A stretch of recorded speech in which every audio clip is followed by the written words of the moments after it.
So, okay, Transformer fans, I'm Hal Rayle, voice of Shrapnel, the Insecticon to come. Snarl, Dinobot. I know have little hands, big mouth. I Dinobot. Fantastic. And of course, you also had Pipes. Pipes was in charge of fixing. You had to make sure everything was working. And if it wasn't working, it's not working. Here, ladies and gentlemen, here comes Gregg Berger. Yay. And why he's not sitting up here, I don't know. Come on up. Yes. You've done many voices, though. You had a whole Muppets autograph card. What? Oh, you've done many voices, though. You have. I can't hear you through your mask. I'm so sorry. It's gonna happen. I'm loud, though. You have done many voices over time, including the Muppets. Yes, I was Miss Piggy. Gonzo, the wild, look at the skin, it bends. Isn't that wild? An animal.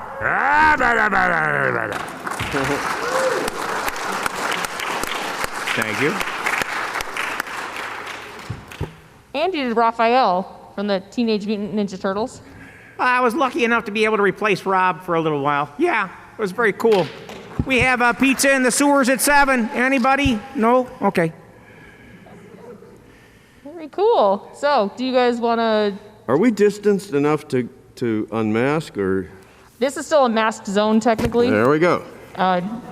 We had someone last night do a podcast who took off his mask, and now we're down a microphone because we can't just... Understood. I say follow the science, and we can put this in the rearview mirror, and happily so.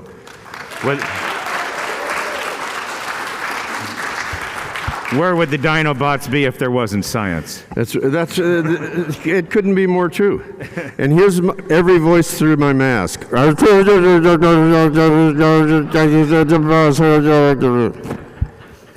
No, apparently everything is transmitting quite nicely. Hopefully it's being received as well as it's being transmitted. Boy, when you return to something resembling normal, people show up. It's been a wonderful, wonderful morning, and it's great to see so many people participating in life. There's a real phenomenon going on called fear of going out, and that's not the answer either. So thank you for your participation, and thank you for your enthusiasm. This is great, just fantastic. And I would like to say, we did lose an eagle from the sky, so we're sorry to lose Jack Angel. Another blast from the past, and a wonderful soul. So we're sorry to lose him. I posted another brother gone.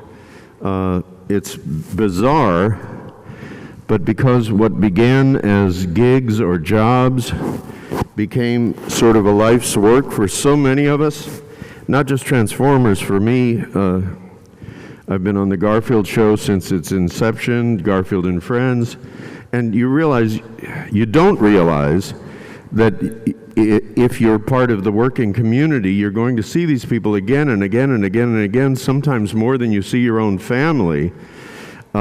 And it creates a secondary family, a fraternity, a brothership, sistership of those of us with shared concerns. Yeah. The waiting rooms for voiceover are so unlike, I work on camera also, so unlike on camera waiting rooms where basically you have to deliver the goods, but it's going to be a look. First and foremost, it's going to be a look. And it's a room full of people who basically fit the same profile breakdown as you. For voiceover, forget about it. Anybody can be any size, any species, anything, as long as what you bring to the table is not already at the table. It's not who you can sound like who's already out there, because I'm Los Angeles based, and they've already got access to all the people who are what some people say, and I can sound like this and I can sound like this.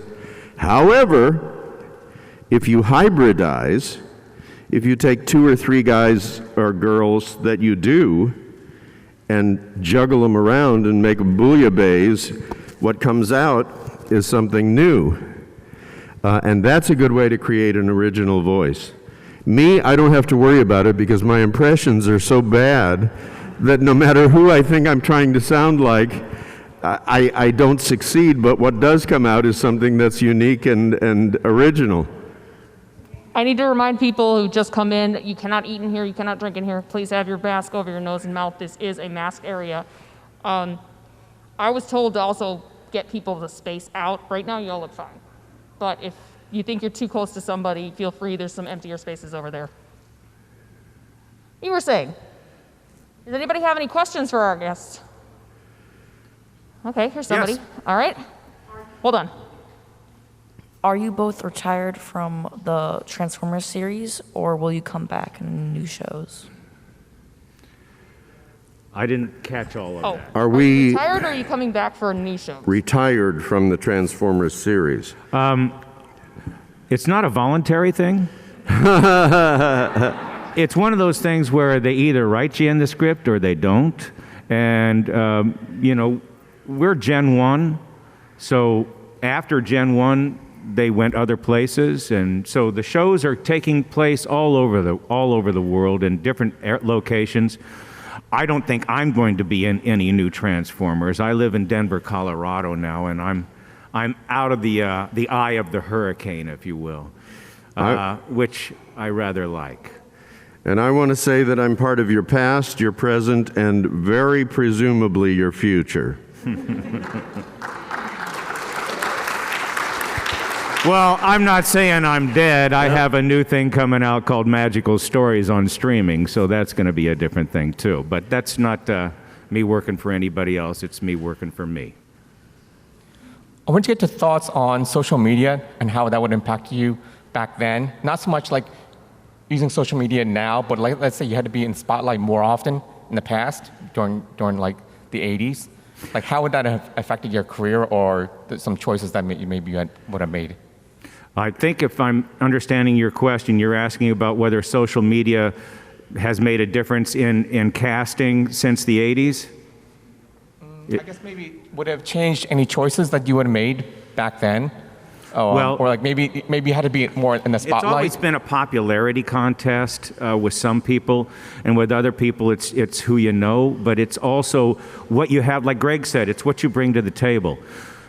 What you have to have is voice separation. When it comes to social networking, it's vital now. Without social networking, you're not going to get cast because it's a great way to let people know that the show's coming out and that many more people are aware of it.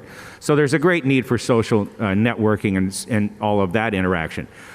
Wouldn't you say, Gregg? Unquestionably, and had I known then what I know now, yes, I would have done everything with a knowledge which I didn't have of the audience that was out there, and the 19th hole of the golf course, the extra player that you don't know that you have, which is fandom. And fandom in this franchise in particular has gone through so many twists and turns and changes and cast changes, and always expressed themselves loudly to Hasbro and the concerns that are. They've affected some casting choices. They've affected a lot of things. But, the first time I really experienced it was at BotCon in Raleigh-Durham, North Carolina. And Michael Bell and John Stevenson and I walked into a building feeling basically anonymous because it had been so long since we had recorded episodes of G1. And we were lifted. We might as well have been demigods for the whole weekend. And that was just the first time. And then people told me about realignment and how Transformers has some arcs that are circular and harken back to G1 and go through the At any rate, it's a layered puzzle, and it's fascinating. But just the social media aspect of it began for me with Christy Spruill, I think is her last name. I'm just not sure of pronunciation. But she had a concern called voice chasers. And she made it her business, and now behind the voice actors and numerous other sites that are watching us, and we don't know that we're being watched, but they're creating a celebrity status for voiceover people who notoriously have been anonymous. We're disembodied voices, but not anymore. They're compiling and they're inputting all of this vast data into their systems. They have their own awards shows, and just by adding a face to the voice, and then by compiling the number of things that you may be in at any given time, they've created a celebrity to this, which obviously, it's taken me around the world, and I've had travel experiences, I've had audience experiences. I know that people come to conventions as far as special guests to say thank you, but I mean this from the bottom of my heart. I come to say thank you too. This is the only thing that affords us a one-on-one connection with fandom and with audience. You know, they say in movies, you create a successful movie one ticket at a time. Every time you sell a ticket, that's part of your success. And look what the Transformer Nation has done to sell more tickets for more Transformer movies. I mean, totally. Your social networking, your gathering together has created a movement that has moved not only the spindle on the toy marketing, but also on the movie marketing and on the whole enterprise marketing. It is all conjoined.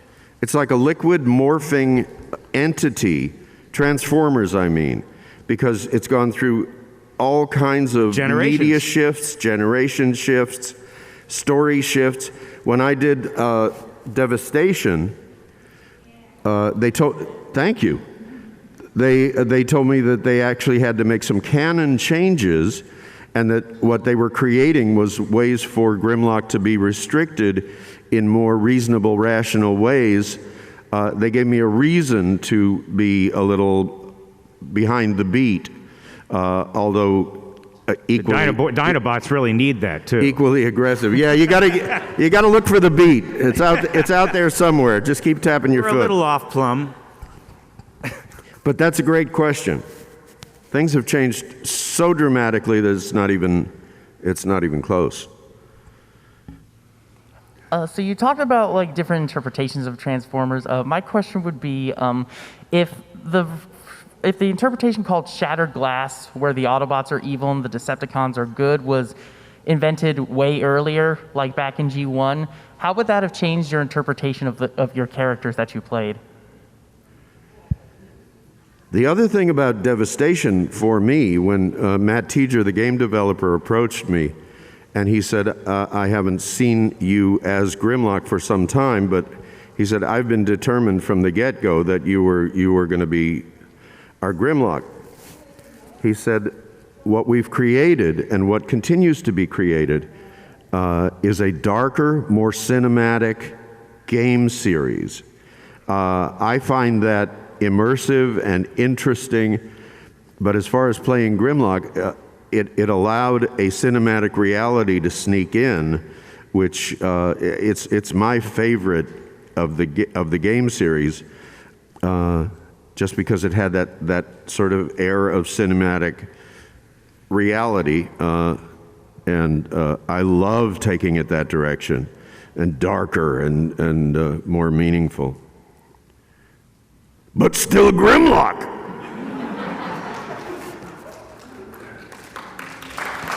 Oh, please, I could go on all day.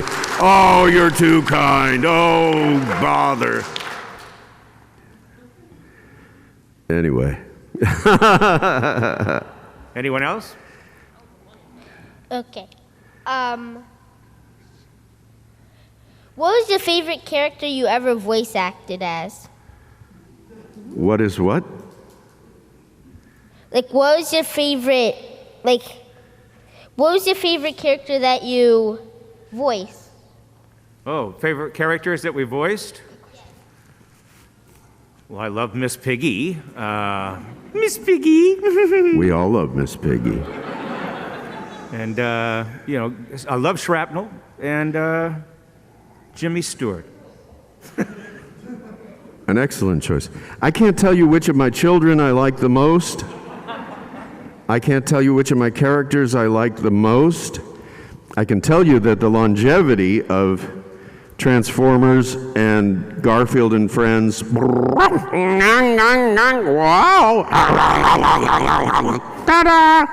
Odie since the very beginning, who's a dog that has no lines but emotes for hours and hours and days and gets kicked off tables.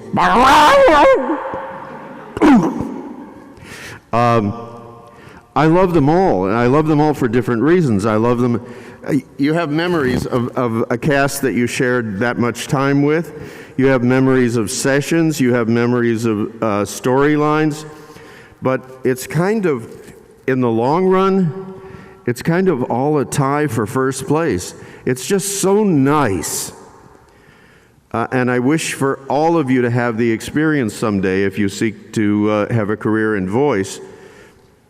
Would you say that this is a dream come true for you? It's a dream come true for me, but every time I walk through that soundproof door and it goes dunk as I close it, and you're in this fortress and you're there alone, and every time, I mean this, every time I step up to a microphone in a booth, in a studio, I realize that for that moment, even if it's an audition, no one else is occupying that microphone, that podium, that soundproof room, but you. It's all you. And it means don't waste their time, don't waste your time. Don't over-rehearse because you want the audition to surprise you as much as it surprises them. But it's a beautiful, sacred space, and that's what I treasure.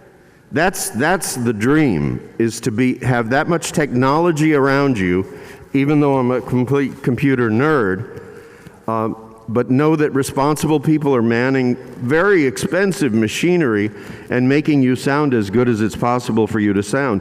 But the rest is up to you. They can realize a character in 2 dimensions. You can have the best artists in the world, the best writers, the best breakdown, but they don't know what it sounds like until they hear it. And unlike on-camera auditions, they love being surprised. They love when you come in from another direction. They love when you have something up your sleeve. But that part is up to the actor in the booth. And that is what you can pat yourself on the back for, take full credit for. You know, when I teach, which I love to do, there are so many things that are outside of your control. But that's the one thing that is inside your control, is what happens in those golden moments when you're in the booth. And when you see that you get a positive response, not that you won't get fine-tuning, because you will, but something they heard makes them think about 12 other things that they hadn't thought about, and they start to get excited, and then you get excited because they're excited. It's a very, very beautiful thing. And I feel blessed on top of blessed to have had a lifetime being allowed to do it. It's all part of an evolution, though, too. I mean, Gregg and I got into the business, and when we were in the business early on, you were with an agent. Nobody knew your number. They couldn't get a hold of you. You didn't tell anybody what you had for breakfast or lunch. You didn't tell them what you were wearing.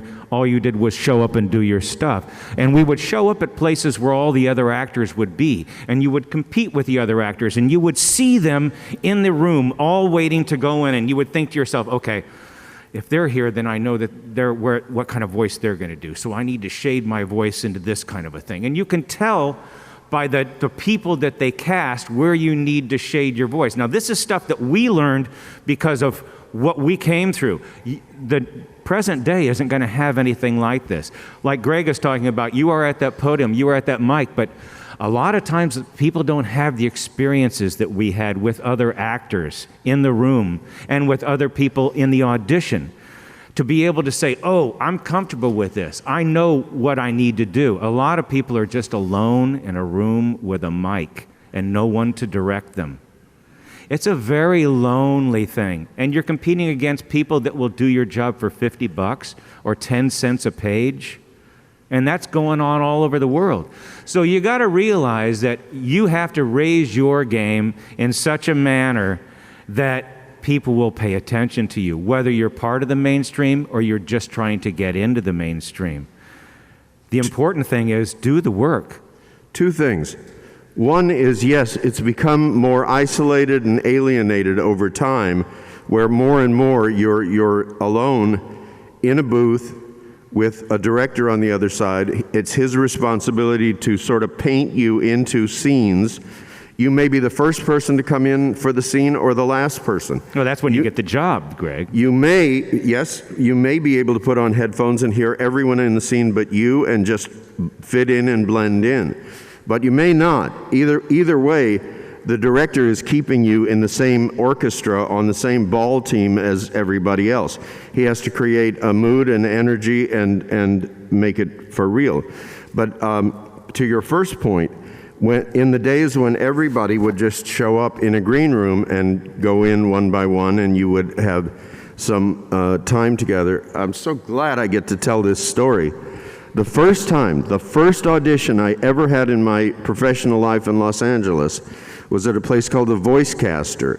They acted as an intermediary. They would screen actors and send the best of those submissions to save the agency's time of listening to every agent's submission. I went in the room, I was intimidated, I was excited, I was scared, and then I saw this room full of people from Bob Ridgely on. Everybody was at ease with who they were, cracking jokes, being part of this incredible fraternity of very, very talented people. And Jack Angel spotted me, and he gave me this. And he walked outside with me. He said, "You think they all know what they're doing, don't you?"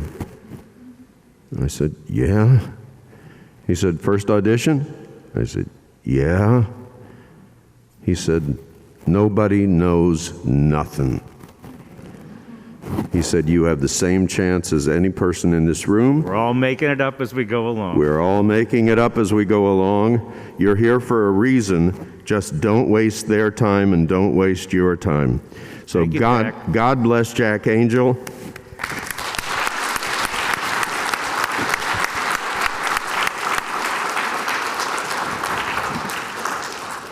I've reminded him of the story 500 times, and every time he just says, "Oh, go on." But you know, what a gift. Like that. It's special when an eagle takes you under their wing. It's very special. Well said. I have a $1 million question for Gregg Berger. He's not here. Oh, well, Mr. Berger, sir, do you always feel like you could have been asked to play Grimlock again for either Age of Extinction or The Last Night? One more time. Do you feel like you could have been asked to play Grimlock again for either Age of Extinction or The Last Night? Oh, I dreamed of it. I still dream of it. All they have to do is ask. I believe that I would have leaned the other way until the movie Bumblebee came out, but Bumblebee had such an air of fantasy and lightness to it as well as everything else. I thought they really got it. They really got the G1 camaraderie and the fact that, you know, you want it to be a movie about robots. You don't want it to be a movie about... Thank you.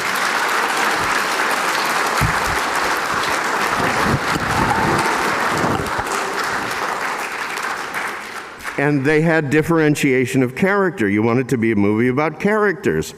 And so because they sort of humanized the Autobots and Decepticons more than I had seen, I just thought, Grimlock fits right in here. This is the time, this is the moment, this is closer to happening than it's ever been. But yes, I dream of it. Of course I wish for it. Me Grimlock no polo pony. That's Palopany. Or a Palopany. and yes, thank you for your question. It would only be my greatest wish. So my question for both of you, how has it changed back in the 80s, you were given a lot of information about a character to come up with a voice for that character. How has that changed today compared to what you used to do, before the age of super NDAs? Well, for me, it hasn't changed a bit. I mean, you develop a style of how to incorporate voices and blend voices, and you utilize that style. The thing that changes is the nuances of what you might play, depending upon, the characters that were around in the 80s versus the characters that are around now, where the audience is. So I might do something different now than I would have done in the 80s. But for myself personally, the process hasn't changed that much on how I differentiate characters. I find a place in my head that fits, and then I try 3 different things. And somewhere in the middle lies the truth. And like he said, if it's not me, it's going to be somebody else, and it's not anything personal, and it's hard not to take it personal, but they went with somebody else for what they did. And it's everybody's in the same place when they start out. You're in the middle of the circle, and then you can head out one direction or another. But when you audition, you're in the center of the circle, and you don't know which direction it's going to go. You only hope you're pulled into the show. I think,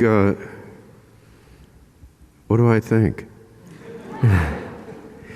I think it goes back to that collaboration between artist, writer, and voice person. I think the more you honor the work that the artist has done for 6 months before you got there, and that the writer has done for 6 months before you got there, the more chance you have to dive into all that work and come up with something. But I still read animated scripts as though they were radio plays. I look for all the hints that can be conveyed through audio. The same way in a film, there's an exercise where you go through a film or even a play on stage, and you write down everything that every other character says about you when you're either present or not present.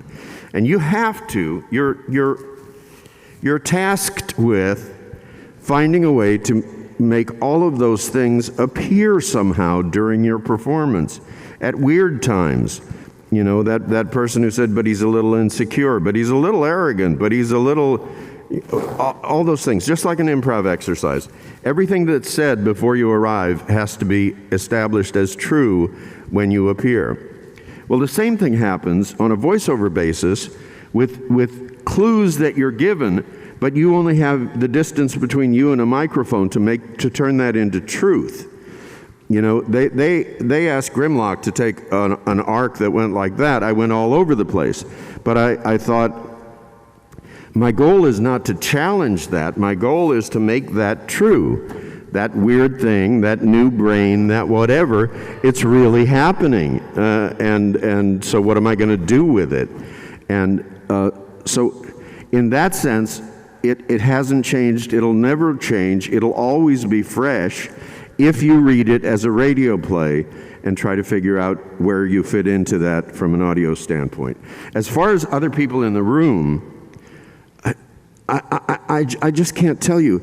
You have to reach the right person on the right day, in the right mood, at the right production meeting. It doesn't mean you did anything wrong.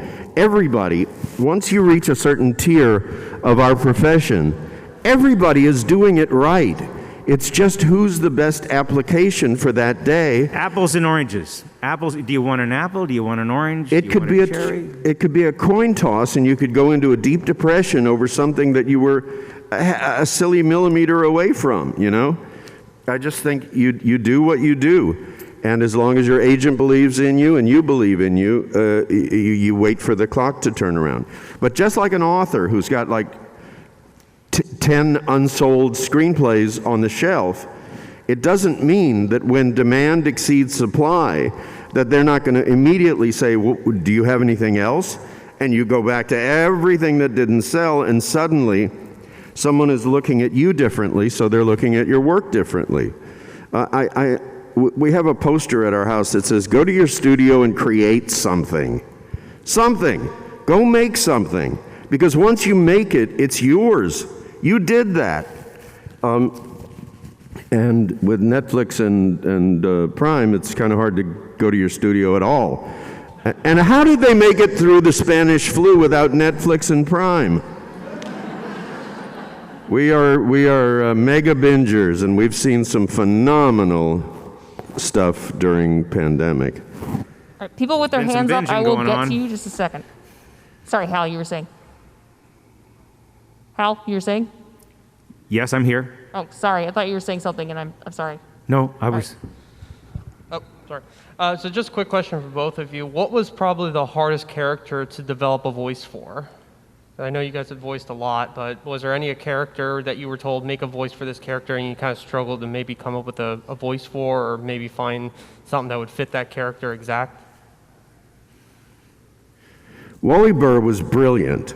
I'm glad to hear you say that. He was brilliant because he put out maybe 20 breakdowns on a table with scripts. He would have people in and say, pick 3 that suit you best. You were to look through everything, and he wasn't deciding what you thought you could do.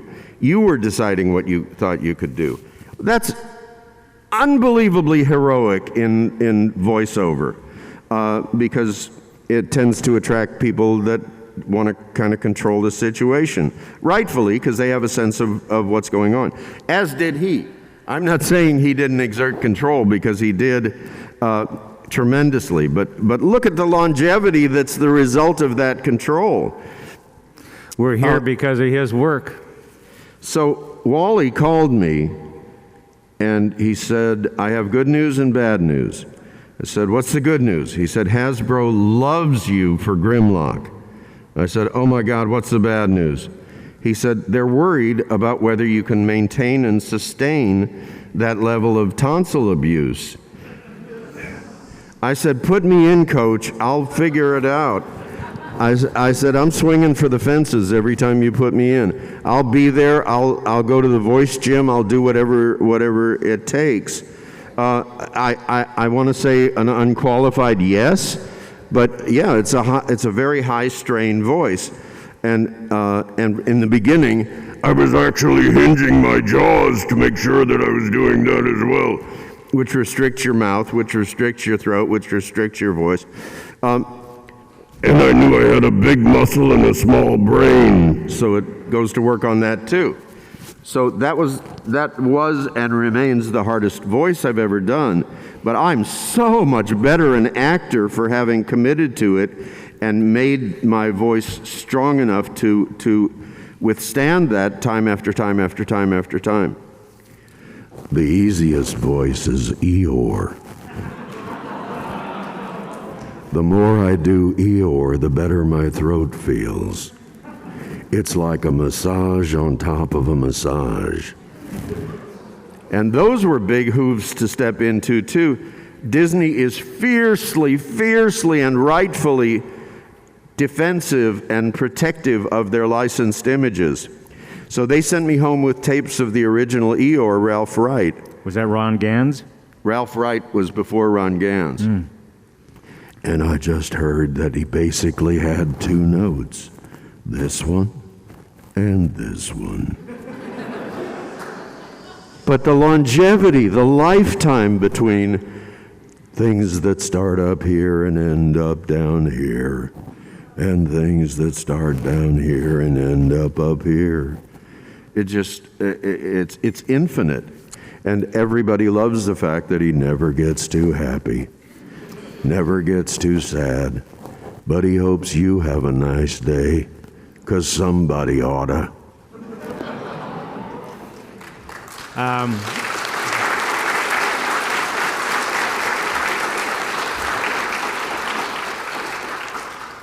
I think Shrapnel was a fun one for me to do. And all they said was, and Shrapnel, Insecticon.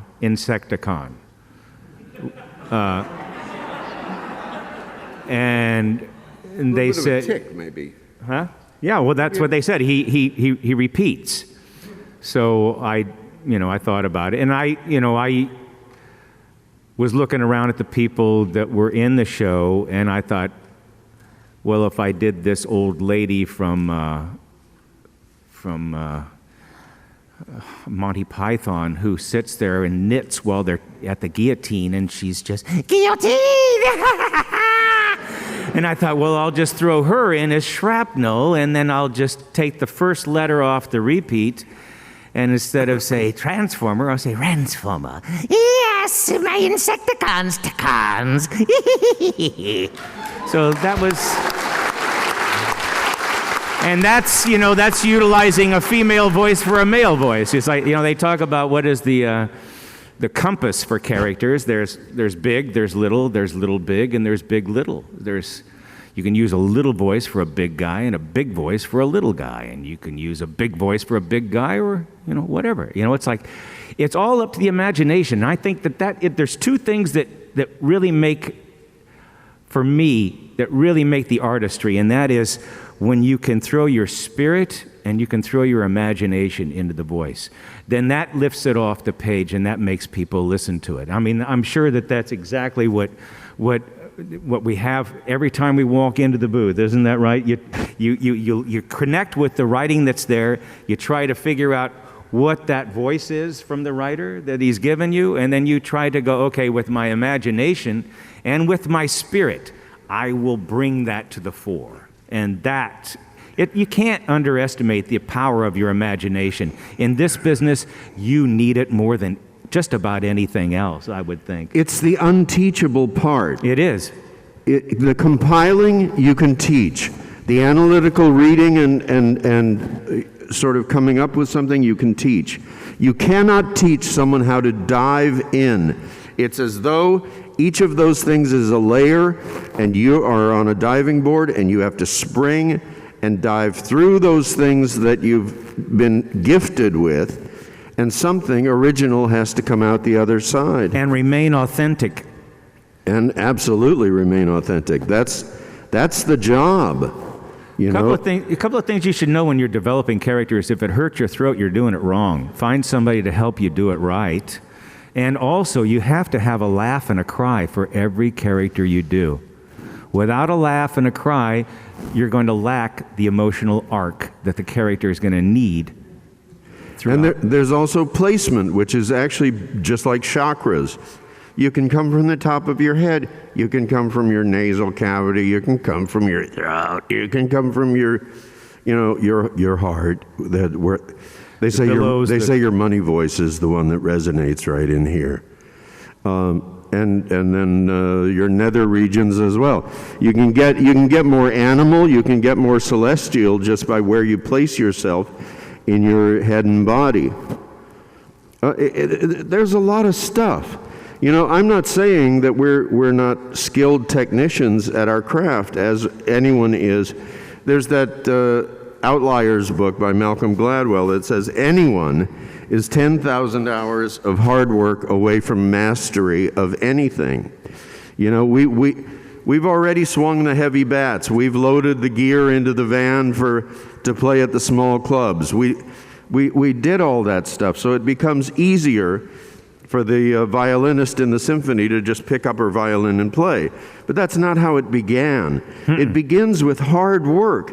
And the harder you work, the sweeter the results if someone says, you're the one, you're who we want. And the key is getting through rejection. There is a lot of rejection. Yeah, you good will luck hear with that. no so many times in your life that you have to turn no, N-O, into K-N-O-W, and know why you got no. So you can bypass that, work around it, and find a new way to get yes. Very, very important, and that's imagination. Looking at what you did wrong and going, oh, I can see another way to do it then. And having the skill set and the practice to be able to do that. But do we do silly voices? You're damn right we do. We're the class clowns. We're the ones that were, breaking up the class, and everybody said, you will never go anywhere until you learn to shut up and listen to what you're told. Frank Welker once turned to me and said, well, it was this or college.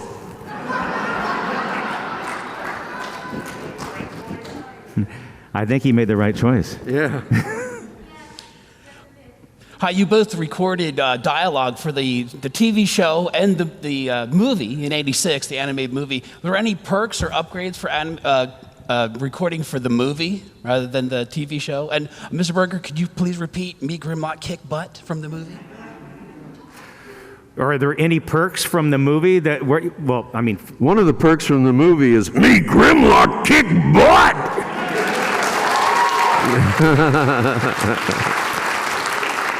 Well, I was pretty much edited out of the movie, but I did get to work with Mr.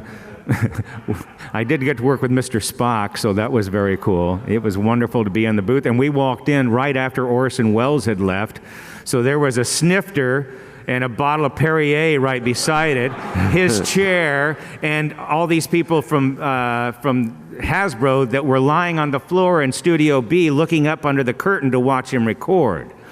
So that was very interesting, but I think probably the movie was all the perk that it needed to be. I mean, you're working with different people. It broke up the shift, and it broke up for me, it broke up the whole nature of the series. It brought it into a different aspect. Of course, my part was very, very small, but the overall arc of the characters in the movie was wonderful.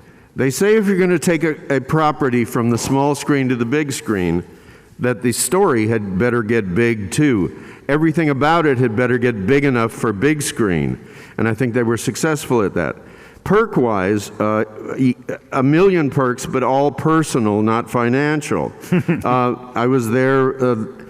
Wally was a stickler for having everyone in a scene present at this octopus mic. This doesn't exist anymore either, so that you could play off each other. Energy, whether you're saving the galaxy or just cleaning up the neighborhood, is contagious. And he wanted people talking to each other. Well, I was in there the day that Judd Nelson said, I'm having a lot of trouble, guys. He said, I don't know how to do this thing where this is who I'm talking to. He said, you give me a pair of eyes and I know where I am, I know what I'm doing. He said, but I don't know how to act from here to here.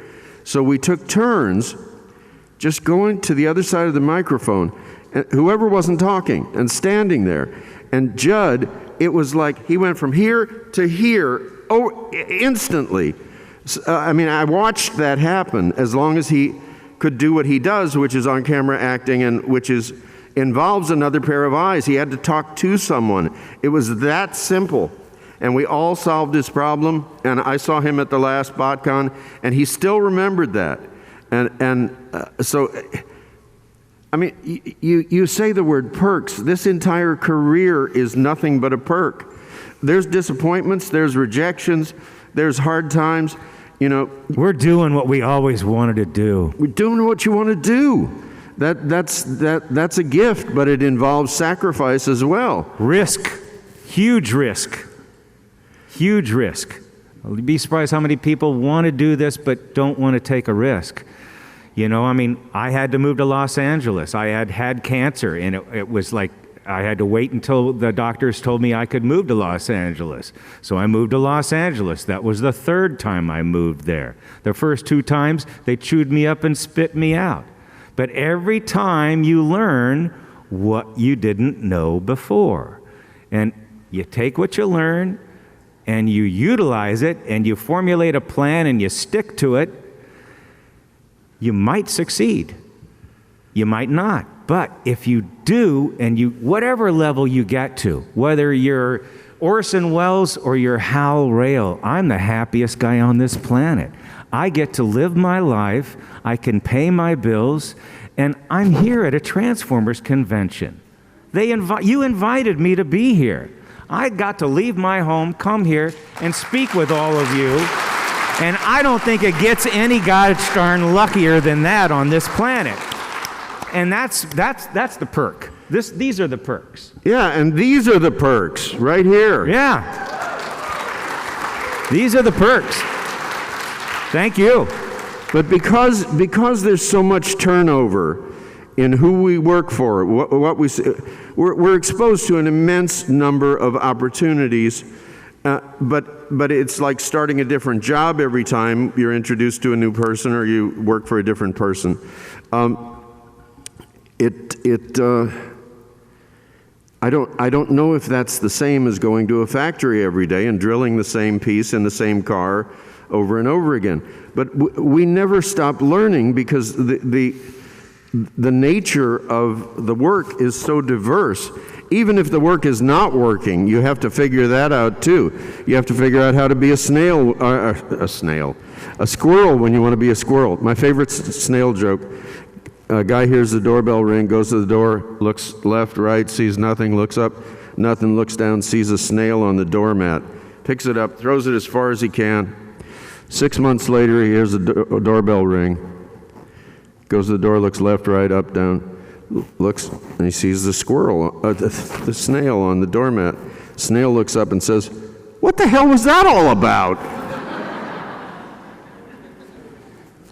Look at that escargot.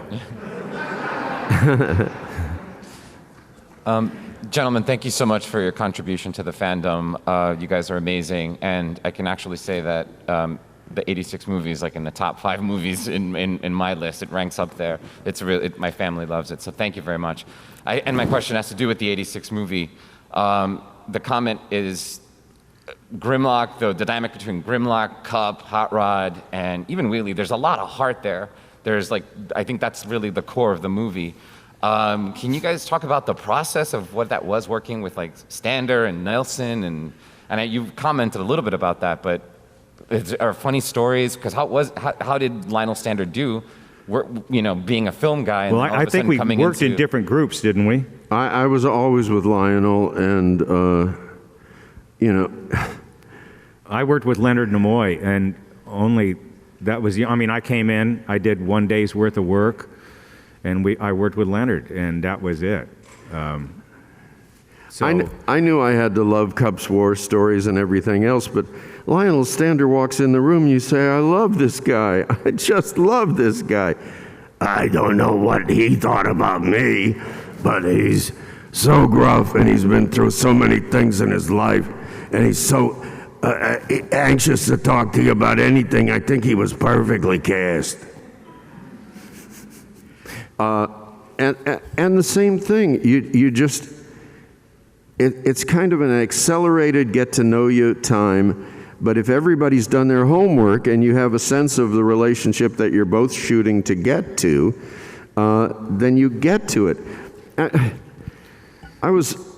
I'm an actor first, and I was on a tour that was going cross-country, and we pulled into a theater in Texas.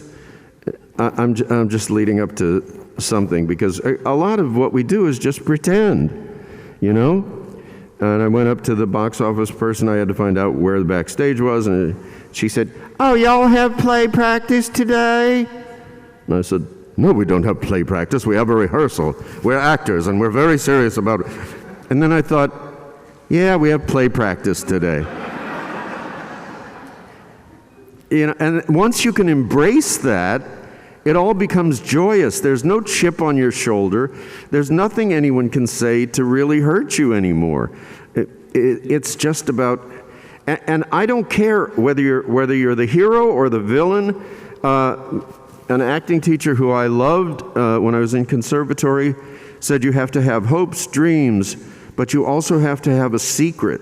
You have to have some secret that delights you about whatever predicament you find yourself in. And every villain thinks he's the good guy. Brain wants to take over the world because the world needs to be taken over by Brain. He thinks he's the good guy. Answer. Sounds suspiciously. Never mind.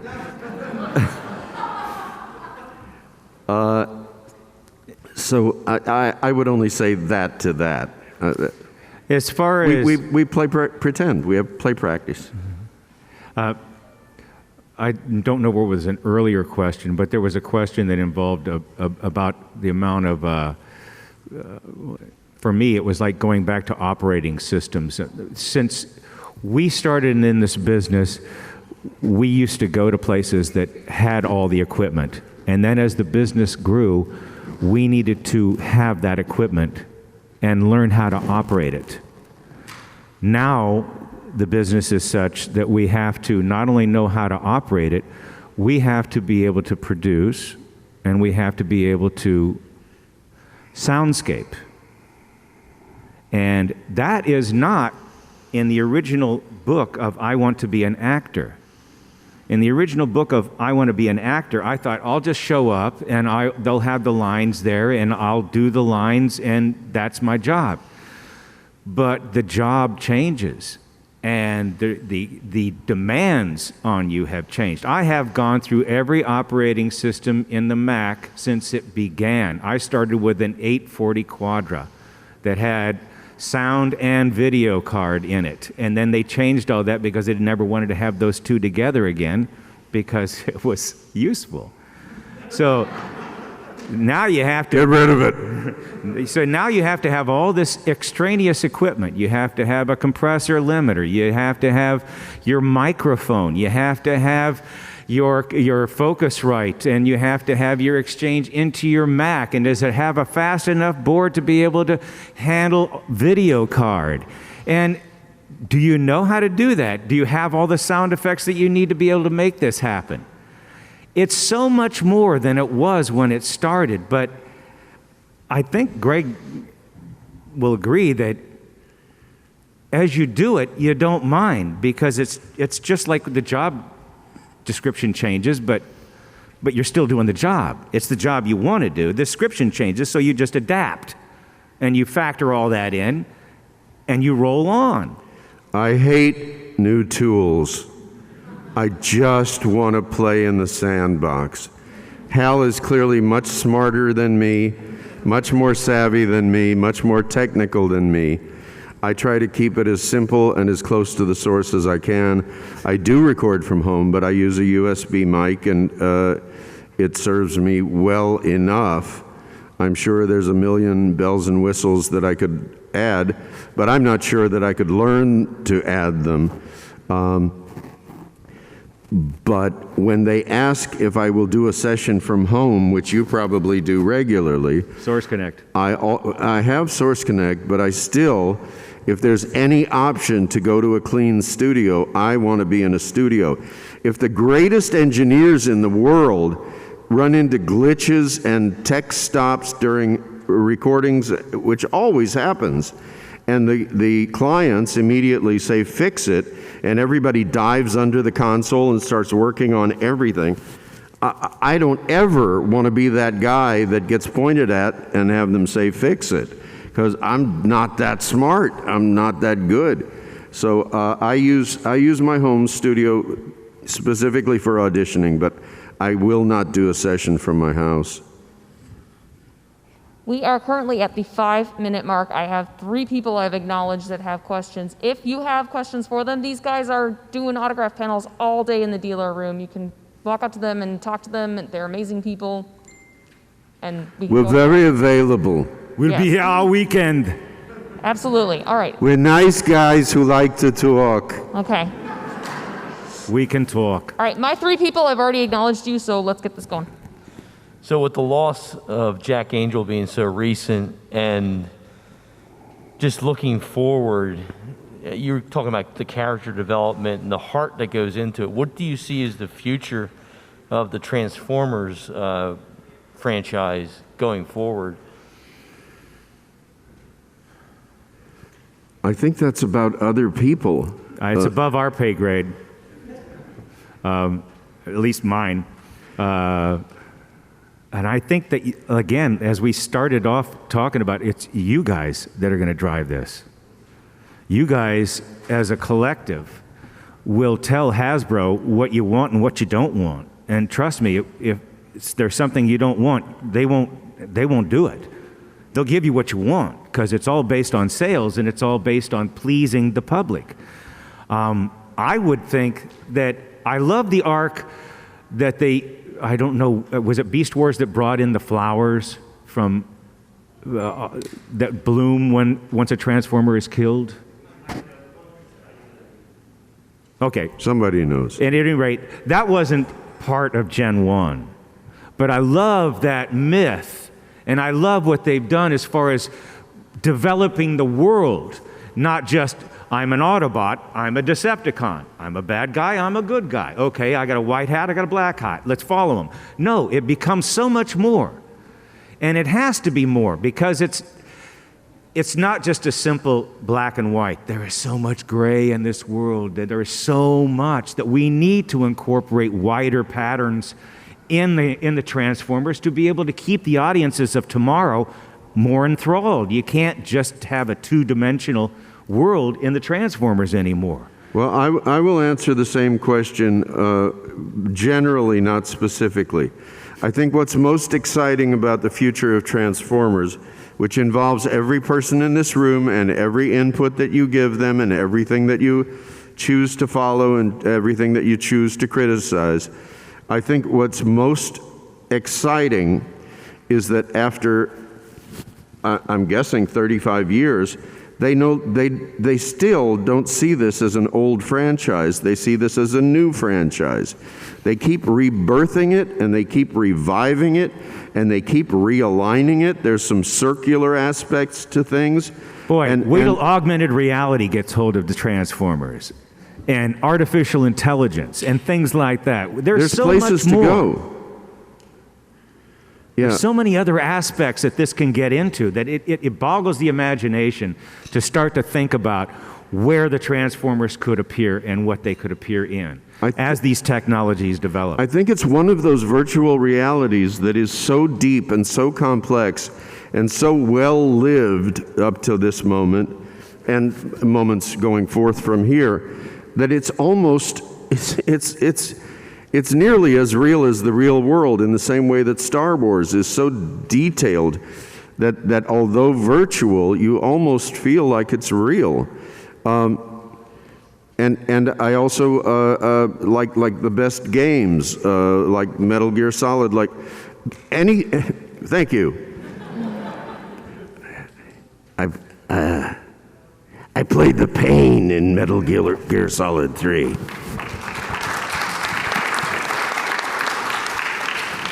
But what I was speaking to was immersive experiences, something that you can get into the middle of and have to try to tread water and swim your way out of. I think that's happening with the Transformers games. I think it's happening with the Transformers big screen experiences. I just think it's becoming more and more and more immersive. And anything that has that going for it is going to do well and is going to live long and prosper. We are unfortunately out of time. So, big hand for our guests.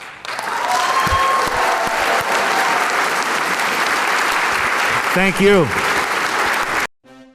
Hi, this is Gary Chalk, Optimus Prime. Please stay tuned to Fandom Spotlight. You can watch it online at any time.